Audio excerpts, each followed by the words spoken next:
Il y a une nouvelle procédure pour les demandes d'acquisition d'armes dans le canton de Vaud et ça se fera désormais par Internet. Bon, c'est vachement bien parce que s'il y a bien des gens qu'on devrait armer, c'est ceux qui ont toujours voulu un flingue et qui sont trop misanthropes pour sortir de chez eux et adresser la parole à quelqu'un. C'est pas du tout le profil du psychopathe, c'est bien. Ça rassure, c'est vrai. Surtout que la Suisse a un des plus hauts taux de violence à main armée. Ouais, c'est ça. Et le Parlement suisse a plié devant le lobby des armes. Ils ont assoupli la loi pour l'exportation du matériel de guerre à l'étranger. L'argument principal, c'est que l'arrêt des exportations ne ramènerait pas la paix dans le monde.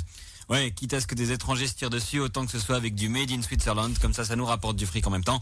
Les politiciens pacifistes n'ont donc pas réussi à tenir tête au lobby des armes, mais bon, vous auriez fait quoi vous? Ils avaient des flingues les autres.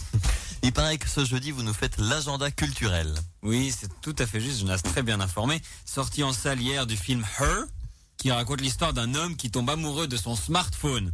Je crois que c'est inspiré de la vie de Darius Rochebin.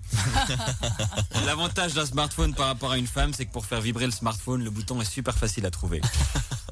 Et vous nous parlez de musique. Oui, les Rolling Stones ont annoncé une date à Zurich en juin. 40 000 billets qui se sont envolés en 40 minutes. Infatigables, hein. Ils en sont à plus de 50 ans de carrière, les Rolling Stones. C'est la moitié de Bernard Pichon. Il y a une méthode de datation qui est presque plus efficace que le carbone 14, Jonas. C'est de prendre une photo de Mick Jagger et de Keith Richards. S'ils ressemblent à des humains, comme ici, on monte pour la vidéo parce que oui, ce sera sur YouTube. C'est qu'on est dans les années 70 et si on dirait plutôt des rhinocéros déshydratés, comme ici, c'est qu'on est en 2014. Et en plus, Mick Jagger est un cœur à prendre, Jonas. Donc les strings et les soutiens-gorge devront pleuvoir sur la scène du Let's Synchrone. Enfin, les brassières et les bas de contention plutôt, mais... Vous êtes jaloux, vous nous parlez de sport aussi. Oui, enfin presque. L'arbitre la plus sexy du moment est suisse et elle siffle des matchs de ligue inférieure dans le canton de Winterthur. J'ai vu les photos, moi je ferais exprès de faire des fautes pour qu'elle vienne m'engueuler et sortir le petit carton juste sur le sein gauche.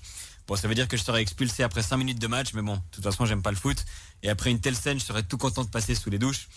Bon, on va encore dire que je me base sur des clichés, mais c'est pas vrai. J'évite les clichés, c'est une fille passionnée de foot et j'ai pas encore parlé de sa petite copine.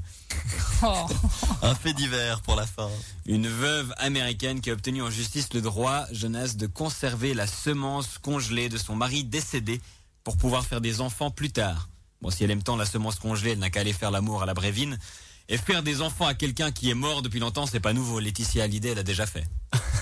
Et bonne journée sur LFM.